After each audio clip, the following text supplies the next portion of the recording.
rin yung order ko ng mga gear oil saka itong motor na langis. Dahil nga nagbabawas na langis yung aking MSI. Tapos bali ginabit ko na nga rin pala tong yung stock kong tambutso.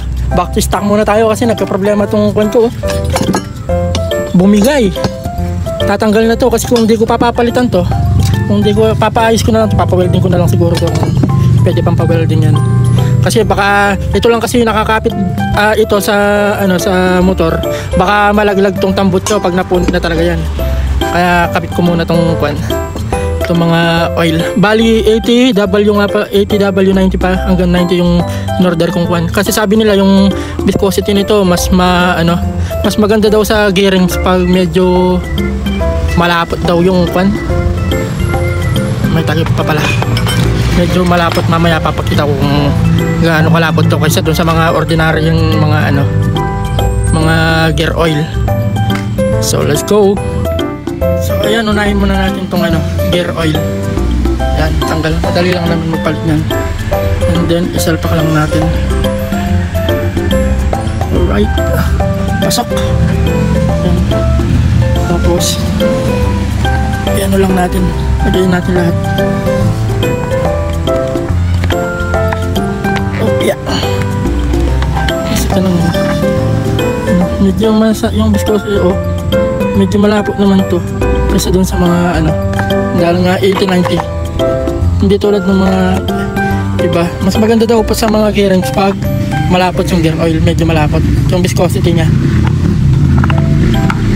Pwede na to. Lagay naman natin tong bali motor nga pala tong gamit ko, in order ko. Ayan. So bakas muna tayo dito sa may kanyang ayan. Bali niluwagan ko na nga pala ito kanina. Right, buksan ko muna ta. At ayun na nga, sasalinan lang natin to ng kopi ko, ng kape. Hindi, wala kasi akong bodo kaya ayan, diskarte lang. Ayan, buhos lang natin to dahan-dahan. First time lang ako gagamit nitong motor. Sabi nila maganda rin daw to usually kasi ginagamit ko yung RS8 R019 mga yun, saka Shell Advance. Ayun, yun lang ako gagamit nito. Dahan-dahan, baka umapaw. Tapos titingnan natin yung performance nito kung maganda nga ba talaga. Bali 800 full lang to, 0.08 ml. Uy, medyo huwagan natin ng konti. 20W50 nga pala to. Medyo mas malapot siya kaysa dun sa sa dati kong ginagamit na 10W40. Ito 20W50. Mas malapot yung viscosity niya. Nakakasita akong matuyo na lang, buti na check ko kahapon. Kaya ito, umorder agad ako. Sigurado pag hindi ko na palitan agad to, wala, overheat na naman, gastos malala. Yun, konti pa ibubuhos na natin lahat to.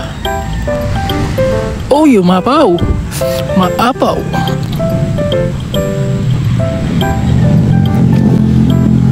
Napakahalaga talaga na regular na nag-ano na lang ako talaga every 1,000 talagang ganun, kahit anong langis mas mainam na yung naninigurado 1,000 km na tinakbo.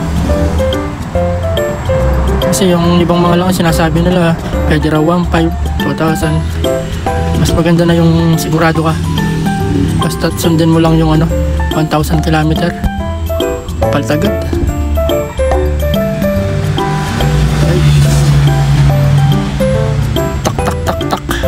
Ajinomoto.